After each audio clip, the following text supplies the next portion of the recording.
2025 ini kan ini fenomena yang sangat berbeda. Zaman Mmm, Covid kan dulu ya itu saham apapun naik. Habis Covid itu yes. ada trennya teknologi sampai akhirnya Bukalapak terus orang kapok semua. Iya, kapok. Habis itu saham tuh, dulu kan Covid 30-an T ya per Mmm, hari, sekarang udah mau mhm. balik tuh ke Ya mulai balik. 30-an T. Jadi udah 28, 29 T, dulu sempat di 8 sampai 10 T tuh, kan Mmm, 2022, mmm, 2023. Nah sekarang tuh fenomena yang gue lihat pribadi itu adalah ini sebenarnya nyontek India, di mana ini gayanya Mukesh Ambani. yes. Dia Reliance, Mmm, dia goreng sahamnya, ketika mmm, dia dapat duitnya, dia nggak TP kayak yang lu mmm, bilang, mmm. tapi dia nyolokin aset beneran. Jadi dia beli perusahaan beneran, Iya. biar biar PI-nya jadi bagus. Jadi Nah awalnya PI itu, 80 tuh jadi bagus PI-nya. itu yang dilakukan Pani juga kayak gitu, Bro. Ya, Dia naik, ya mungkin menurut gue sih pasti dia ada jual-jual sedikit, pasti ada kali ya. ya, Jual-jual sedikit, tapi dia beresin fundamental, dia masukin ke belakang biar PE BV-nya mengecil terus, ya. biar dia bisa naik lebih tinggi. Perusahaan apa sih Bro yang kira-kira Mmm, menurut lu tuh ada menarik seperti itu? Karena mungkin kita bisa cerita Pani sedikit ya. mmm. Pani itu gue inget, jadi ini gue bisa apa, vouch buat dia. Gue sama dia tuh waktu itu kita ngopi kayaknya di Senopati deh. Iya, Waktu itu iya, iya, bareng iya. ada Filman juga Trimegah, Mhm, mhm, sama ada Alvin waktu itu. mmm, Kita ngobrol Pani itu 1.000 harganya. Dan iya. gue inget lu tuh kayak kayak nge-pitch ke Pani ke semuanya. Lu cerita lah waktu itu tentang Pani. Heeh. Gue beli sih, tapi sayangnya beli terlalu dikit Bro.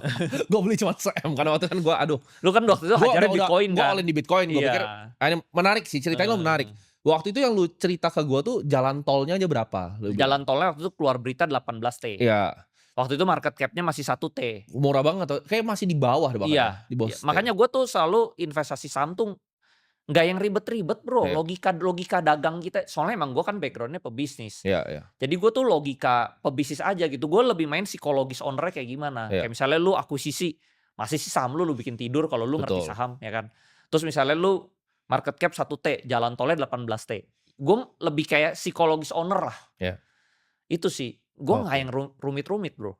Dan itu kan juga menarik kan, di mana waktu itu mereka jualannya kan juga luar biasa tuh, pick 2 sampai ke Yes, ujung tuh, betul, betul, dan tanahnya Pak AS kan, Pak Antoni betul, Salim punya tanahnya, betul. itu bisa sampai jauh banget kan. Sampai Jadi jauh, betul. waktu itu tesisnya menarik dan itu salah satu play yang bikin orang Indonesia banyak untung kan. Mmm. Nah tapi apa yang pertama kali bikin lu decide, oke ini ide gue mau mau Pani ini dari mana idenya? Waktu itu gue ada TP Arto, gue ada TP BBHI, waktu itu duit gue udah puluhan M, Bro. Nah, terus gue bingung, beli apa lagi ya? Hmm, Karena lu tau lah di Indonesia itu nggak banyak pilihannya kan, barangnya dikit. barangnya dikit, Ya, yang bagus tuh sedikit. Jadi gue bingung masuk apa ya? Nah, waktu itu kebetulan gue cuman ketemu Pani doang. ya, Gue ketemu Pantai Indah Kapuk, gue lihat ini skenarionya sama persis kayak gue di Arto dan BBHI. Gue kayak ada merasa kayak sedikit deja vu gitu, Bro. Ini kayak, ini sama persis